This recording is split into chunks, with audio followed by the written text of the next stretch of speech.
Good morning, Dan and Amy. And we were talking about culture in the context of this terrible story out of Chicago involving the beating and torture of a special needs young man. And nobody better to talk culture, both American culture and pop culture, than our friend and colleague who you can hear on these airwaves weeknights 10 p.m. He is nationally syndicated host and the author of the new book, The Story of the American Miracle. And you can see him Thursday, February 2nd. Yes, Michael Medved, of course, who I'm talking about. Yes. Luncheon from 11 to 2 p.m. at Belvedere Banquets in Elk Grove Village. Tickets start at just $32 and include lunch. VIP tickets are also available and include a special meet and greet with Michael and a copy of his new book that I mentioned, The American Miracle, Divine Providence, and the Rise of the Republic. Tickets are available at 560theanswer.com/miracle, 560theanswer.com/miracle. Michael Medved, thanks so much for joining us. Appreciate it. Hey, my pleasure. Good morning. And isn't it strange that Chicago is in the center of the world's attention again, and not necessarily in a way that anybody will welcome? It's the only time we're in the center of the country or the world's attention of late, it seems, from the 800 murders last year to now this incident that was revealed this week. Your take on it, particularly, we were just talking about this. It'd be interesting to get you to weigh in on this. The seeming obsession with what I think is a tangential issue, whether or not hate crime charges, which were ultimately applied, were going to be applied in this case. The focus on race, the focus on hate crime charges. Yeah, it's completely absurd. And, of course, part of what it highlights is that hate crime laws are absurd. They always have been. I've always been opposed to them. I've always spoken out against them. And the reason for that is you have to ask yourself this question. Would this have been any worse or any less of a crime if this had been a black victim? And the answer is no. It would have been every bit as much of a hideous crime. And then you'd say, well, it would still be a hate crime based upon the fact that this was a special needs kid. Okay, let's take out that fact. Would it have been a hate crime if it were based upon simply political disagreements because we hate Trump supporters, for instance? And the answer is, under the law, the way it's currently drawn, no, that would not be a hate crime. So this entire thing is absurd. And let me just say, just to pivot for just a moment, Dan, Chicago isn't always in the news for terrible stuff. Well, I mean, the Cubs. One of the things in my book, in The American Miracle, the last 3 chapters of the book have a fairly heavy Chicago focus because they're about Abraham Lincoln. Oh. And one of the things that I think a lot of people who are listening to us right now probably don't know is that without a little bit of political fraud in the city of Chicago, Abraham Lincoln, who was even more unlikely as a president of the United States than Donald Trump because he had only served 1 term in Congress, he had lost 3 different races for the U.S. Senate in Illinois.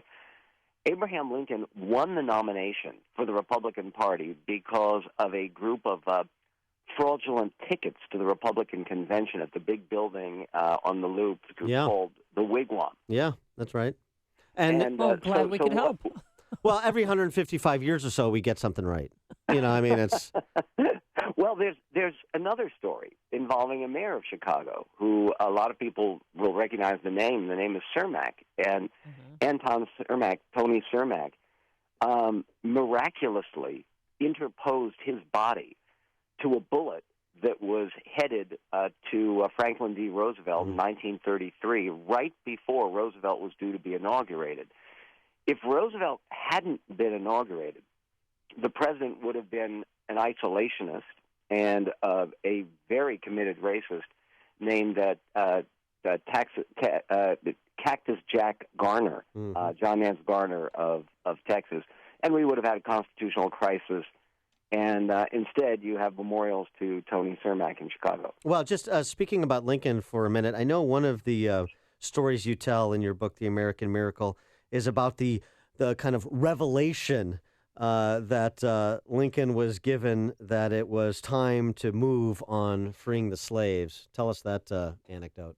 Yeah, and it wasn't a revelation. I mean, and this is, again, there are a lot of stories about Lincoln that are not true. And the way to determine what's true and not true is, well, is it a story that started after he died, or is it something that was recorded while he was alive? Now, two different members of the cabinet recorded that he spoke to a cabinet meeting in July of 1862 and read them the Emancipation Proclamation. He had written it. And he said, what do you think? And they all sat silent because, of course, this changed the whole world. And Seward, who was the Secretary of State, said, Mr. President, we can't issue this because that people will think this is the last desperate shriek of a dying animal, because the Union had lost battle after battle after battle and was doing very badly in the war. And we said, and Lincoln agreed. He said, I'll put it in my drawer, and we have to wait for a sign, meaning a Union victory. Okay, then you flash forward to September 17th of 1862. It's several months later. And you've got two enlisted men. They're not officers. There's a sergeant whose name is John McLight Bloss and a Corporal Barton Mitchell, who's a 42-year-old corporal in the Union Army. They've been marching all night to try to head off a Confederate invasion of the North. And they go into an open field in Frederick, Maryland, and they're tired of having marched all night. They're brewing some coffee.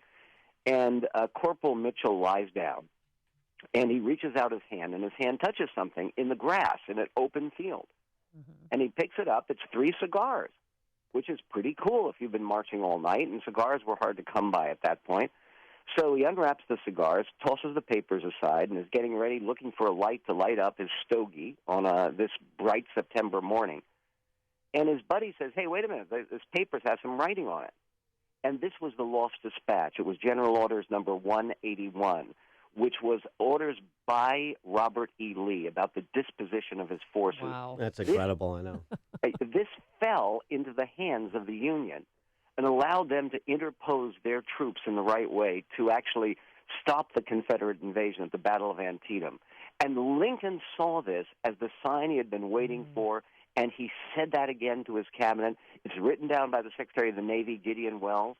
It's written down by the Secretary of the Treasury, Salmon P. Chase, that Lincoln said God had spoken and had told me through what had happened at this battle. And that's how we have the Emancipation Proclamation and the victory in the war and the change of the whole world. Wow. And the story of the American Miracle, you're going to be here, book signing and a meet and greet Thursday, February 2nd. And if people want to come meet you, their tickets are available at 560theanswer.com/miracle. We can't stress that enough. But besides being an accomplished author, radio host, you also do excellent movie reviews. And Dan keeps telling me about this movie, Greater. Yeah. Have you seen it? I have heard about it. I have not seen it. This is a time of year, of course, where people are coming out to look at the movies that are serious Oscar contenders. Mm-hmm. And there's one that's getting a big push around the country right now, which, like Greater, is uplifting and is wonderful, and particularly at a time of racial tension. This is a movie really about racial healing and brotherhood and faith, and it's a terrific film called Hidden Figures. Have you heard about it? I've heard about it. I have not seen it, yeah. Well, it's a true story, historically very responsible, about the 3 of the women, and there are actually more than just 3 in real life, who were black female mathematicians, which is a kind of a special group, in the late 50s and early 60s, who worked for NASA and played a crucial role in the space race. And the film stars Octavia Spencer and Taraji P. Henson and a terrific young star named Janelle Monáe and Kevin Costner. And it's really inspiring. It really reminds you of what this country can be and should be. And it's PG also. And a lot of folks who are saying, there's nothing out there to take my kids to, I think it would be a great thing if every kid in America saw Hidden Figures. It's really a lovely film. All right, here's what we'll do. I'll go see Hidden Figures, you go see Greater, and then we'll reconvene and compare notes. How does that sound? You bet. And by the way, Greater being about professional athletics, right? I mean, it's Brandon Burlsworth's story, University of Arkansas walk-on offensive lineman who then becomes the first-round pick of the Indianapolis Colts. Yeah, and again, we are always inspired by sports stories in America, especially the ones the Chicago Cubs. And how about them White Sox? But in any event, Yeah. or Bears, I won't even mention. But going back for a moment, Hidden Figures reminds us of the space program. And again, I wonder about this because I am one of those people. I'm ardently hoping that Donald J. Trump will make America great again. But part of that has to be returning to that spirit that we had, which was a bipartisan spirit about the space program. And again, the idea that we can unite basically to do great things as a country, I think that would be a great theme for the inauguration. Absolutely, and the theme of greater is much more than football. It's Christian theme, so definitely we're checking out in terms of being family friendly as well and a transcendental message. And we're pleased to be joined by Michael Medved, who's going to be in Chicago Thursday, February 2nd. Special AM 560 event presented by Active Alarm Company. Of course, the book, The Story of the American Miracle, and it's a book signing luncheon from 11 to 2 p.m., 11 a.m. to 2 p.m. at Belvedere Banquets in Elk Grove Village. Tickets at $32. It includes lunch. VIP tickets also available, which would include a special meet and greet with Michael and a copy of his new book, The American Miracle.